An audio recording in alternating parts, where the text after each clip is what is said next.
এই ভাবি ভাবি, তুই যদি এই হরিণের ঝাল মাংসগুলো খেয়ে নিতে পারিস তাহলে তোকে এই পেন্টিংটা দিয়ে দেবো। ধুর, এই পেন্টিং গুলো তো আমিই বানাতে পারি, এত রিস্ক নিয়ে আমি এই খাবারগুলো কেন খেতে যাবো? ভাবি তুই কি এটার দাম জানিস? এটার দাম 2 কোটি। আরে কি বললি? আমি তো তোর সাথে মজা করছিলাম, আমি তো এখনই এটা খাবো। আচ্ছা ঠিক আছে, আমি এখনই খেয়ে নিচ্ছি।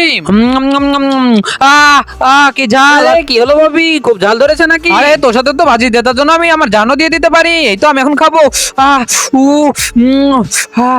তো তার আগে বাংলাদেশ থেকে হলে লাইক করো, ইন্ডিয়া থেকে হলে সাবস্ক্রাইব করো। আমি বাংলাদেশি তাই লাইক করে দিলাম। আর তোমরা তোমাদের দেশের পতাকাটা কমেন্ট বক্সে দিয়ে যাও, দেখি কমেন্ট বক্সে কার দেশের পতাকাটা বেশি দেখা যায়। আরে ববি, আমি তো ভুলেই গেছিলাম, আমার না আরো ঝাল দেওয়া বাকি আছে। আরে আরে না না, এটা কি করতেছিস তুই? আরে না, সরা সরা। ববি এত সহজে কি 2 কোটি টাকা নিবি? একটু কষ্ট করে নে। উরে কি ঝাল!